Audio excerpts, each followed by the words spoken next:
I am back sharing a little bit more out of In Search of You, um, for a couple of reasons. One, I am maybe selfishly wanting you to order a book, or two, or three, or 10, or 100 even. I mean, or 500. It really doesn't matter, as many as you want. I can't tell you how much it helps in our pre-order campaign. Um, So that's just the honest truth.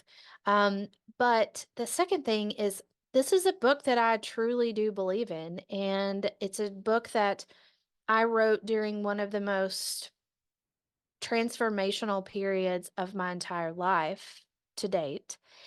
Um, it's interesting because it's mostly story based. Um, I wrote a lot of the book while I was in therapy myself, and turned my journal entries into what is now this book.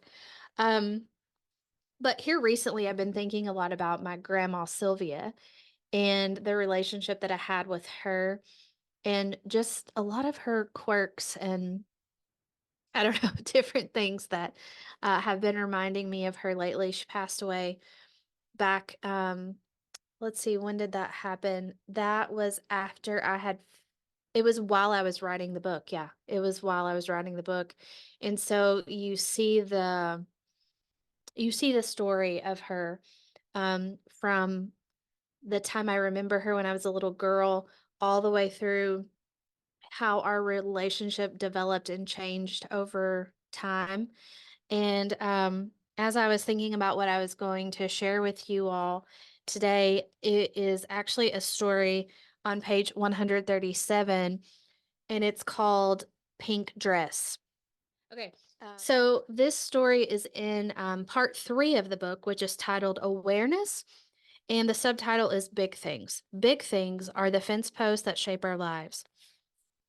And on the second page here, I write, when we work toward more awareness in our lives, big things come to mind first. These are the moments that changed us. They can trick us into believing that we are defined by them, but that doesn't have to be true. Big things are merely fence posts that help shape our lives. By gaining awareness of how they molded us, we can learn to use them in our quest for joy. So, with that being said, one of the big things in my own life was this story. So, I want to share it with you. Pink Dress, December 2021. Casey Renee, Granny says, you better make sure they bury me in that pink dress hanging in my closet. Granny, you've told me this at least 100 times. That's not something I could forget, even if I wanted to. Mommy, what's Granny talking about? What pink dress? Lennon asks. Honey, don't pay Granny no mind, I say. She isn't going anywhere any time soon. I fluff Lennon's hair, pat her on the head, and smile over at Granny, sipping on a plastic hospital pitcher full of ice water. You stubborn old mule, you'll outlive us all, I tell her. She smiles and reaches out to touch my hand. I catch her wink at Lennon as I turn to walk out of the room. 3 weeks later, I get the call. She's gone, little Dad tells me. The nursing home just called and told us to get up here. I hurt for her, but I hurt for my kids more.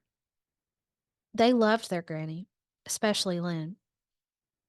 How old was Granny? She asks when I tell her. 91 years old, honey, I reply. She lived a long life. What was wrong with her? There's no way I could tell her how bad the bed sores were underneath the hospital gown she wore day and night. She doesn't need to know the toll the falls had on her while she insisted on living alone. I feel guilty for thinking of her as my big granny because she has nearly withered away to nothing. Lennon doesn't need to hear that her kidney shut down and her liver was no longer functioning. She was old, honey. She's in heaven now, isn't she, Mommy? I nod and smile at her sad little face. She has tears in her big blue eyes.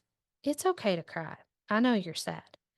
But Granny is at home with Poppy now, and that's where she wants to be. And with Jesus? I nod.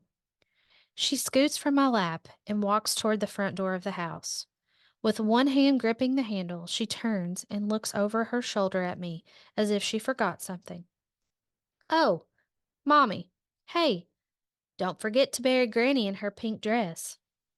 I won't forget, baby. I won't. She remembered. So how could I forget? Talk about in the moment, that was just crazy, you know? A child's mind, how a child internalizes trauma and loss. But when I was going back through and reliving this to write this story and fine tune it, I was just thinking, like, dang, like that, that kid don't miss a beat, you know? And that was cool. I hope you enjoy this. And I hope you will support me. I hope you will continue to seek out love and fulfillment and joy. And I appreciate it. And if you do purchase the book, please tell us in the comments because I would love to hear.